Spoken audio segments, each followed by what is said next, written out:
You compare prices when shopping for flights, hotels, cars. So why not small business insurance? At Simply Business, we'll show you policies that fit your business and a range of prices to help you save. Who knew buying insurance could be so simple? Visit simplybusiness.com for your free quote today. Running a business means checking a lot of boxes. Let's see. Payroll? Check. Inventory? Check. Insurance? Good thing Simply Business makes getting small business insurance fast and easy. Check insurance off your list at simplybusiness.com. What Came Next is intended for mature audiences only. Episodes discuss topics that can be triggering, such as emotional, physical, and sexual violence, animal abuse, suicide, and murder. I am not a therapist, nor am I a doctor. If you're in need of support, please visit somethingwaswrong.com/resources for a list of nonprofit organizations that can help. Opinions expressed by my guests on the show are their own and do not necessarily represent the views of myself or Broken Cycle Media. Resources and source material are linked in the episode notes. Thank you so much for listening.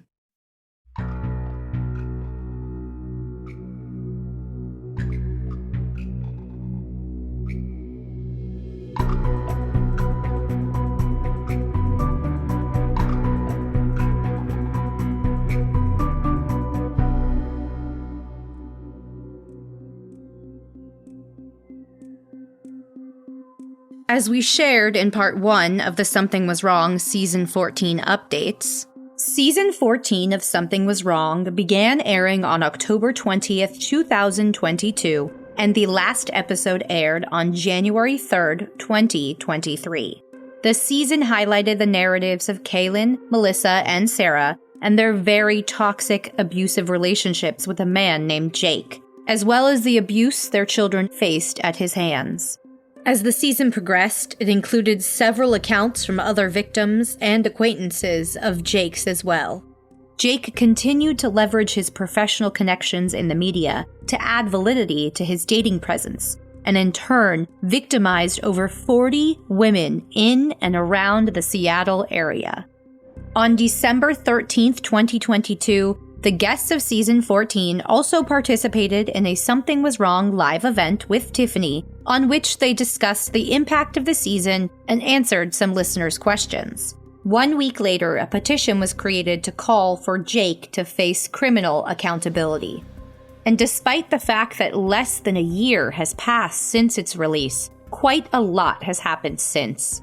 The Broken Cycle Media team is so grateful for Kaylan, Melissa, and Sara's involvement, as well as the rest of the guests in Season 14, and the impact their sharing has made. We are also grateful to host this conversation with Kaylan and Melissa about all that's come next since Season 14 has aired.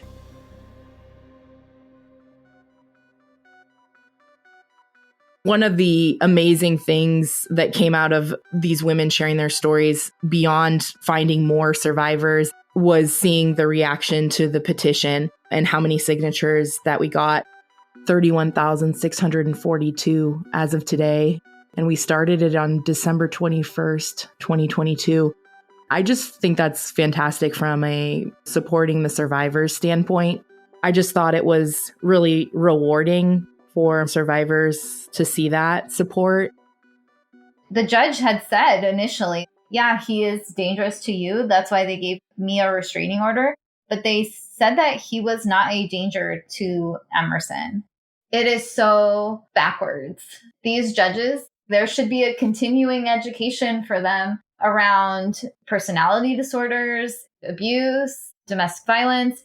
He has absolutely no impulse control. That's something I've known for a long time. So that's really scary when you're sending your child with somebody that has no impulse control. But most family court judges don't have the education or the training in domestic violence, and the court does not account for narcissistic behavior. I think that there's this misconception of parenting plans and child support. People that don't have children don't quite understand, like, well, why were you still letting him have visitation? Well, I went back and tried really hard multiple times to get him to just have to have supervised visits because I was scared. He only had her for 6 hours at a time. and could exercise that 4 days out of the month. But even still, he would come like once a year around that. But it was traumatizing for Emerson. But I did not have a choice because I would be held in contempt had I not allowed the visit. I could potentially get fined, lose custody. All sorts of terrible things could have happened. You don't have the option to just not cooperate. You either cooperate or you get in really big trouble and potentially lose your children. In my case, if he ever did come, then we could kind of work through it in therapy. It was really hard. Her therapist, she sent me a statement arguing no visitation would be best for her, which I was a little bit surprised because I feel like the courts will do anything to keep the kid with the parent, whether it's supervised or just regular visitation. They very rarely will terminate rights or terminate visitation. In my situation, I went to the judge. I was asking for supervised visits. The judge looked at me and said, "He's not coming anyway. I don't know why you're here." And I said, "Yeah, but he can come and it's so traumatizing." I tried to explain that I have complex PTSD and that it's so hard. Every month I'm panicking because he has to tell me by the 15th of each month. And every new month I'm stressed out until the 15th because he could tell me that he's coming, and it's scary. And Jake actually showed up to that court hearing, but probably because he showed up, the judge threw it out. He just dismissed it. And so it wasn't until he hit Ivy that he agreed to no contact, no visitation. I went and filed right away because he said he would agree to whatever I wanted. Honestly, I wrestled with it for so long, like, oh, did I make the right decision? Because I don't ever want her to hold resentment for not allowing her to have a relationship with her dad. But the fact in this scenario is her dad is not a safe person. And so I made the decision he needed to be out of our lives completely. I think that that is the best decision I ever made. It took the Instagram account and going on the podcast to really cement that for me. Yes, that was the best decision I ever made. And he is so much more dangerous than I ever imagined. I did call and file a police report for him raping me before I left Seattle. Just to be clear, even saying that is hard. I have never considered myself a rape survivor, and I would much rather the Seattle Police Department not spend time on me per se. I just wanted it in there, documented in case anybody else comes forward so that there is a history of it. But I told them at that time, I don't want anything to be done. I just want this recorded so that you have something on file for him with sexual abuse. I was given an advocate. She basically was like, I don't understand why you weren't provided an advocate when you first went to court. There's clearly domestic violence, financial abuse, sexual abuse. I shouldn't have had to go to court without an advocate. I definitely wish I had one at the time. I had a lawyer, so I felt a little bit safer. But at the same time, he would still do all sorts of terrible things that I feel like should have mattered to the court when it came to custody. We definitely talked about it in the live event, but I think that family court cares more about parental rights over child safety and welfare. That's a hard thing to hear when you're a parent and you're so worried about this person getting visitation with a young child. Jake took me back to court to lower the child support. So as it stands right now, we haven't been back to court since he signed everything over after the first child support order. So that order went through when she was 3. She will be 13 next month. The amount was set at $650. There were several years he just paid next to nothing. Going into court, he was behind $23,000. When he filed to lower his child support, he has to provide me 6 months of bank statements. Going through it, I don't have a full 6 months, but they don't even care. I feel like that should matter. It didn't. But there were so many Venmo deposits into his bank account that were like $500, $600 at a time. So he has money in these other accounts that he's putting into his bank account when he needs money, but he isn't providing those bank accounts to the courts to show what the balance is in his PayPal or his Venmo or in his Cash App. People can use those accounts to stockpile money that they don't have to provide proof of. I know that he still is getting money from Patreon users. It's not a lot. He says now he doesn't make any money from photography, but I know that he's been paid in PayPal and in Venmo or in cash prior. So this is what I tried to explain to the judge. He's making all these deposits, and he said, okay, show me where he's making the deposits. So I showed him the first one that comes up in his financial documents. And it's a $500 Venmo from himself to his bank account. He said, oh, well, that is from Omari paying me out. It was a one-time thing. And then the judge just moved on. But in court proceedings, judges definitely don't like it when you point things out.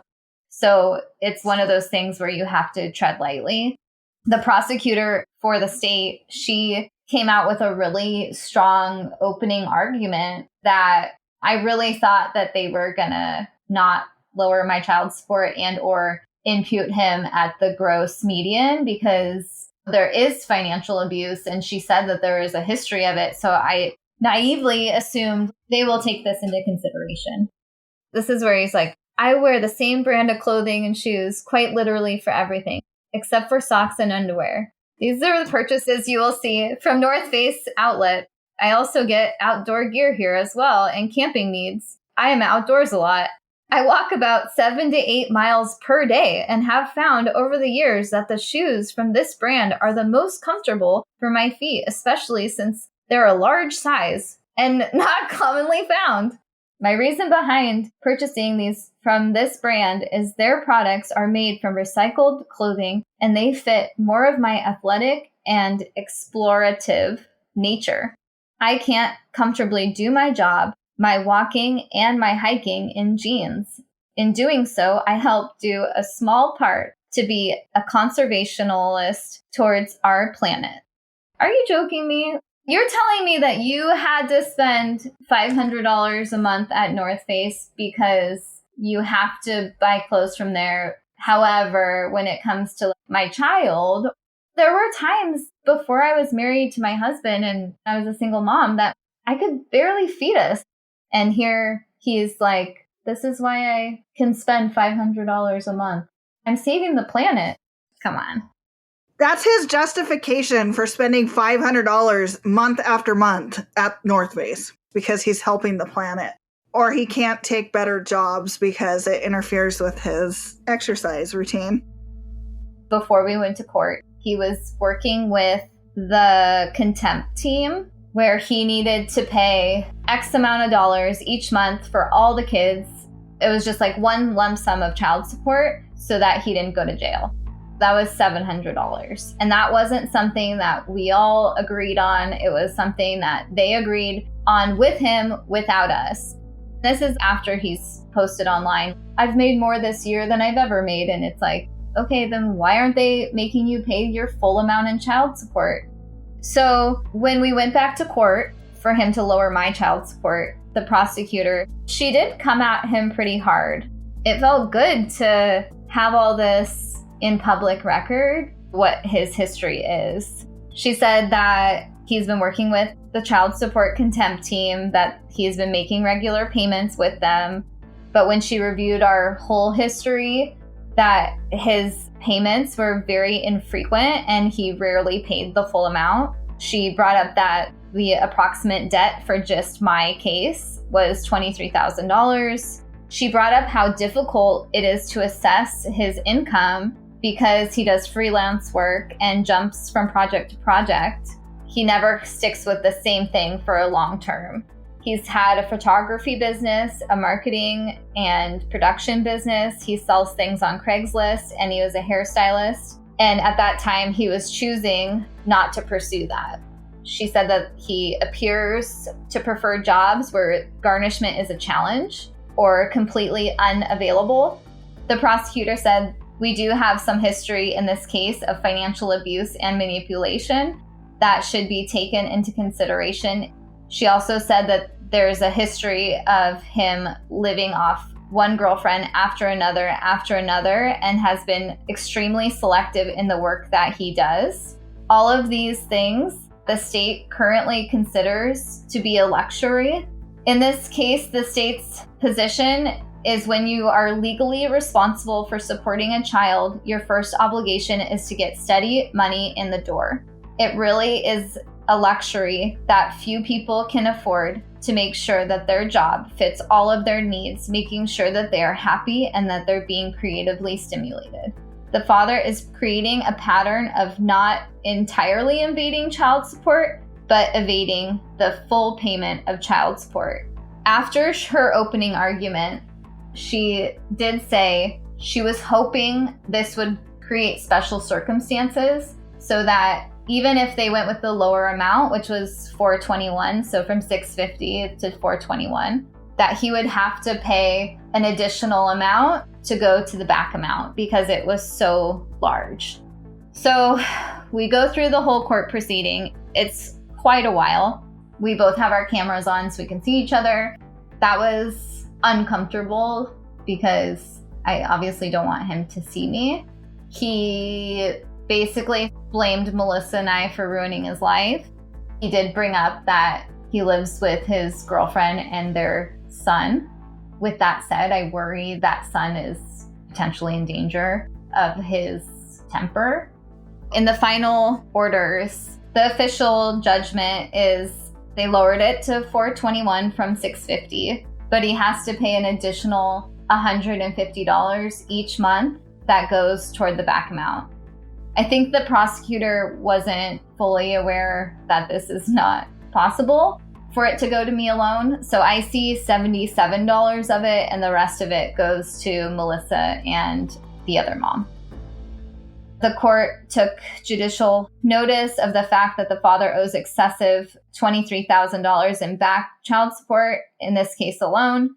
Therefore, the transfer payment will be a total of $571 each month until further ordered by the court, which means he now has to pay $850 each month instead of the $700 that he was being told he had to pay. I was going to ask, does he have to pay off the $23,000 until she is 18 forever?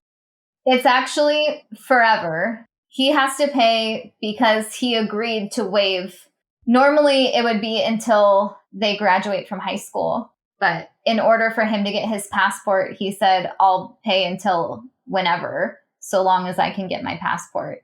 That actually really worked in our favor because he does owe me so much money that he's going to be paying it probably for the rest of his life. He has to, or he'll go to jail. But each state is different. It's been with contempt of court already for the last 3 years or something. It's been longer than that because it was before 2020. With the prosecutor's office, right? Yeah. Running a business means checking a lot of boxes. Let's see. Payroll? Check. Inventory? Check. Insurance? Good thing Simply Business makes getting small business insurance fast and easy. Check insurance off your list at simplybusiness.com.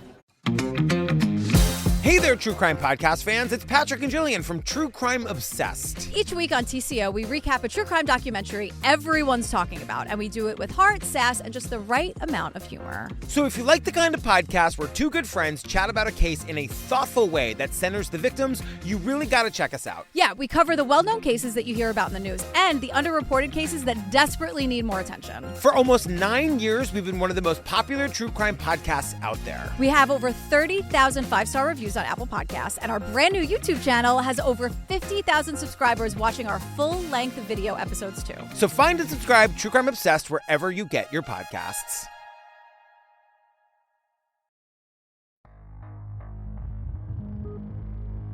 Jake preemptively discredited us so that he would be the victim, so that when something did happen, then nobody believed us.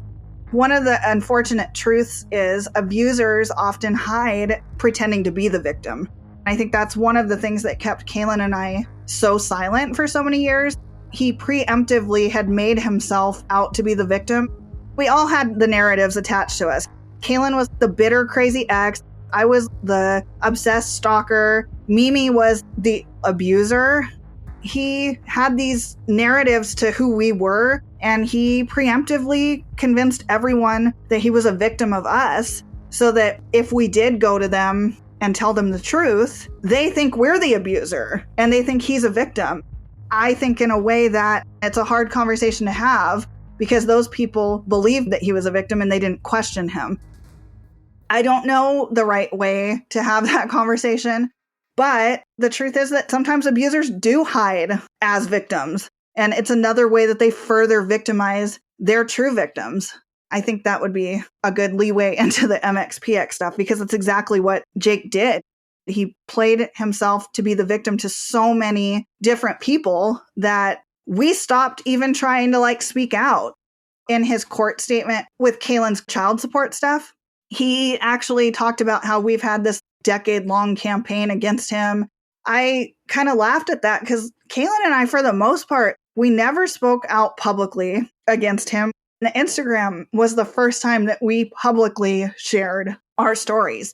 We weren't sharing that online. We weren't running around telling people. The last person that we tried to warn was Mimi. The only other person that we tried to warn was Mike Herrera from MXPX. Kaylan's boyfriend had connection to him. We were concerned because Jake had already assaulted Ivy at that point, and Mike was bringing Jake in to stay at his house around his little tiny kids. And we thought, oh man, if that was me, I would want someone to tell me that this person isn't safe. It was absolutely ridiculous, the response. Their response was that they already knew about it ahead of time. And so this was nothing new. They were kind of expecting to hear from us, and that he had been blackmailed by us into pleading guilty. The most shocking part to me was within the first few sentences, I recall it saying something to the tune of, "We've been expecting this message." I just thought, wow, that's your opener? It was so embittered. This was his manager at the time that responded, right? Not him himself, just to be clear. They were talking to the manager, and then I spoke with somebody else in the band, and they said, here's what happened. He said something prior. He said that you guys blackmailed him into pleading guilty.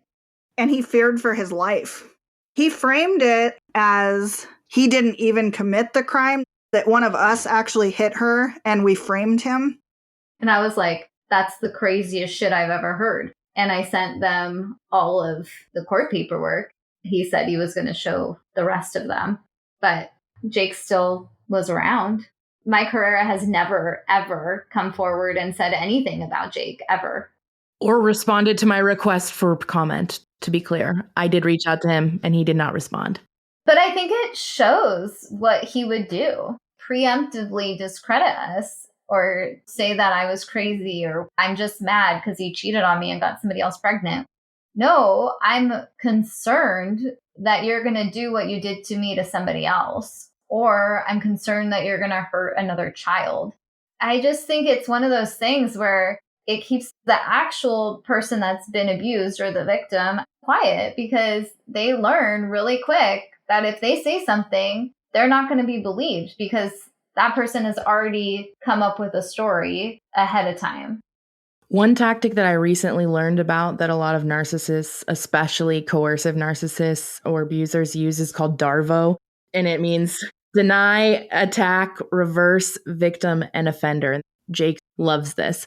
Basically, it's a consistent reaction and manipulation tactic used by perpetrators of abuse or other types of wrongdoing. It works by shifting the focus away from the original issue and attacking the actual victim. It attempts to switch the roles of the victim and the perpetrator to allow the actual offender to receive sympathy and compassion publicly or privately, as well as to avoid consequences for their actions. Deny, attack, reverse, victim, and offender. I can't tell you the amount of times that I've heard something like that. And I was like, holy shit, that's what he did. They are like cookie cutters of each other, narcissists. But that's one of those things where even just reading that, it's so eye-opening. And it's a reminder that I'm still learning so much. And I feel like I know a lot about this subject. But then I hear something like this and I'm like, of course. While we're on the topic, I saw this TikTok that was shared on Instagram, and it's by a therapist called your_pocket_therapist. And she's talking about why, and I think this can be applicable here. One of the reasons that it's hard to walk away from emotionally unavailable people is that you get this dopamine response that's really uneven. The example she gives is somebody pulling a slot machine. You sit there and you pull it and you pull it and you pull it. And then when you finally win, you get this huge spike of dopamine. And that is more physically addicting to your body than somebody giving you consistent love/dopamine over a steady period of time with secure attachment. That's what makes it so difficult oftentimes for people to break out of the cycles with an emotionally unavailable or abusive person. Not only just all the manipulation tactics, all the abuse tactics that we're discussing here, but also those physical manifestations, the literal dopamine release that you get when that person texts you or when they call you, the way they make you feel in between those moments where they're gaslighting you or ignoring you physically has effects on your body. We're always learning about that science too. To add to what Tiffany was saying, my therapist had told me it's very similar to what the brain goes through, like with a gambling addiction, people in abusive relationships. It's almost like the same type of addiction. They would start teaching these mice to like press a button to get a piece of food. And when they first started, they'd get one piece of food for every time they would press this button with their nose. Then over time, they would make it so it did it only every other time, and then like every 5 times, and then 20 times. They did this over and over again until they were literally up to where this mouse would have to press this button like hundreds of times to get one piece of food. And they were hurting themselves pressing this button for that one payout of that one piece of food because they were now addicted to this process. It did something to their brains where now it's an addiction. The payout is such a high that it's worth it for them to hurt themselves over and over and over again for that one payout of that one small piece of food. Also, what you're describing, that's behavior modification. In essence, what they're doing is they're grooming us to stay in that narcissistic relationship. And not only is it an addiction if you're looking at it one way, but also it's almost like they're modifying and ingraining that behavior. There's all these different ways that abuse and different attachment styles can really influence the way it impacts victims and the reasons why the average time of leaving is 7 times before someone gets out of an abusive relationship, if they're lucky. Absolutely. But I think that's what's so great about this podcast. We learned so much. I know I learned so much from what Melissa's therapist told her. But think about all the people that are in situations like I was in that are seeing a therapist, and that therapist doesn't know anything about narcissists. I don't think that there's very many therapists, unfortunately, that understand this behavior. Melissa went to therapy and she was able to learn all these things about narcissists and gaslighting. But I went to therapy at the same time and my therapist knew nothing about that. I think in general, we understand the terms, but do we always know what to look for, or do we always know why we are doing certain things? The education pieces, we're still learning so much. I'm really lucky because I haven't had any contact with him. It's almost 7 years now. The last contact indirectly that I had was right before that live event, which I don't know why the live event was such a thorn in his side. He didn't seem to have a problem with the actual podcast, but us going on that live was too much for him. So that was the last actual interaction court-wise that I've had with him.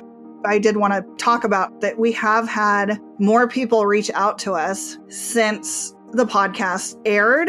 We've had other women come forward. We've had some of his former coworkers. I even had a couple of his friends from high school reach out to me. More of those stories of I had a bad experience with him and ended our friendship and never really thought about it again. It really speaks to the type of person that he is, that he's been pulling stuff like this and just screwing people over for so many decades. One of the women that had contacted us, she had an ongoing on and off casual relationship that went on for over a decade through all of this.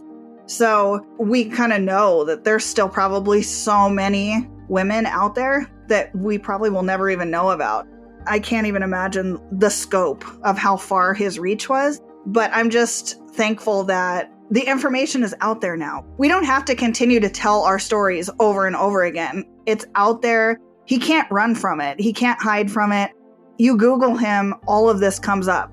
The change petition comes up. The stranger article comes up. All of it comes up. There's nothing that he can do that he can hide from that. He can try and change his name from Jake to Jacob. It still comes up. So he can't lie about all of this stuff the way that he did before. I think on some level, he's always going to be manipulating people, and we can't obviously stop all of that. But we were able to put the truth out there. At the very least, anybody that is Googling him can now make an informed decision about who he is. I noticed a major difference in myself when I was in Seattle last. I went in August with my husband. I had been a couple times prior to that after I moved, but this was the first time I'd been back and felt safe. I think part of that is having my husband with me, but I do think that I wasn't as anxious. I wasn't looking over my shoulder. I wasn't like, oh my God, what if I see him? Or is he going to track me down? I just didn't feel scared anymore. And I think it came from sharing my story. It didn't have as much of a hold on me anymore. This season, on a personal note, working on it with the survivors and the relationship that I got to build with them, the trust we were able to build and the care that they brought was one of the joys of my lifetime from a creator standpoint. They were like the dream to work with, both professionally and personally. You want everybody to get it and support them the way that I feel that they deserve to be supported. And it was hard to see them grappling with those things, but they're so strong. I feel like their strength and their ability to take people's public opinions in stride and continue to know who they were and stay centered in who they are was extremely inspiring to me and helped contribute to me having the nerve to share my own story on my season later. So you're not only strong for what you survive and brave for being able to tell it. It takes a very strong, brave person. And a lot of people were moved and inspired by that. I don't think you'll ever even be capable to know the full extent of the positive impact that you have made. I just want to say that is one of the joys of my life, working together with you guys on this season. The best part of all of this is that my daughter has aunties in all of you and in Sara, that she just has more people that love her. And with her background with Jake, I feel like the more people that are in her life loving on her, the better. I'm incredibly proud of her. She just started 7th grade and is volunteering at the library, is doing ASB and is in all honors classes, has straight A's, and she's just crushing it. She's empathetic, and it's a testament to all the people that are around her that have helped raise her, that has overshadowed any type of nature that might come through. No, she's fantastic. She is an incredible little human being. Kaylan and Melissa, you're both just incredible parents. And I get to not only see you, but your children and the incredible mothers and parents you are. You have such a fantastic community. And I know I've said this a million times, but I just love the way that you keep them in each other's lives and really foster that relationship. That human connection and support is so important and has far-reaching positive effects, not only to them, but I think the world and just other people who also get to see it and how beautiful it is. Yeah, I'm really thankful for the whole community that our girls have. It's a hard situation for them to grow up in. They're going to live within this forever, but I feel like the positive so far outweighs any negative that has come from it. The relationship that Emerson and Ivy have is so wholesome and healthy. They love each other so much, and I'm just so thankful to Kaylan that we can continue to foster that and help it grow. I can't say enough positive about the community that we've created, especially for the girls. That's so powerful. And I also think that speaks to what you did for the other people that were messaging you. In your sharing, not only did you bring awareness to your friends and family, and they might navigate other relationships differently with more awareness, but you also gave that gift to other people. Not everybody can share their experiences on a podcast. Gut themselves, lay all this out there.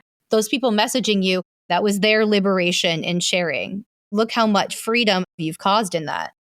Thank you guys again so much for being willing to do this. And thank you for being in my life.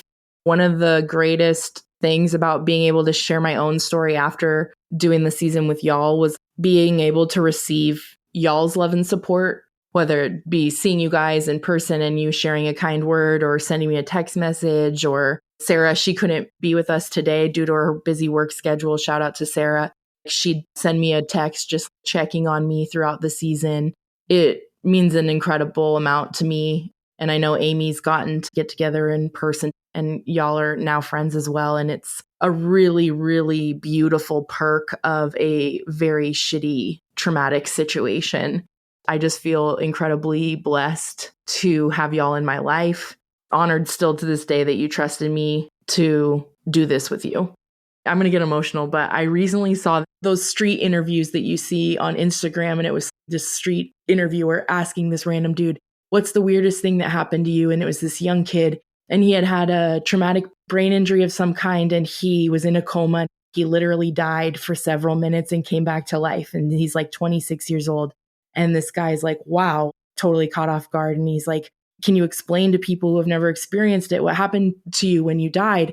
He was like, there was the warm light, but I saw this video presentation of every happy moment that flashed before my eyes in my life. I didn't think about anything negative or any regrets. I just saw all the people who made me feel the best and the warmest, the highlights of my life and the best parts.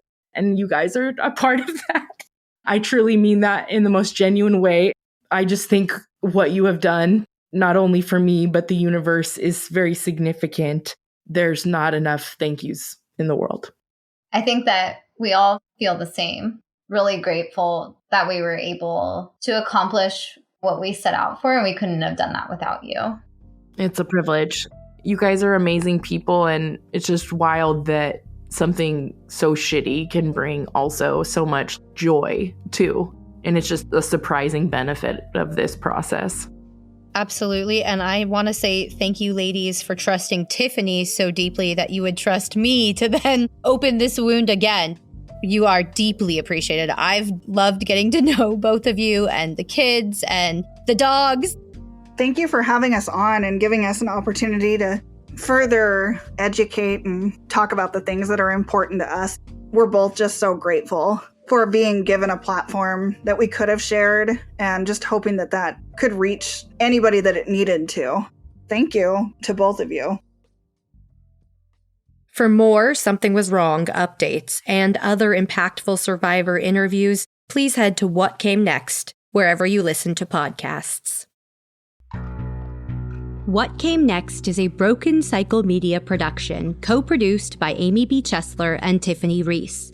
If you'd like to help support What Came Next, you can leave us a positive review, support our sponsors, or follow Broken Cycle Media on Instagram at Broken Cycle Media. Check out the episode notes for sources, resources, and to follow our guests. Thank you again for listening.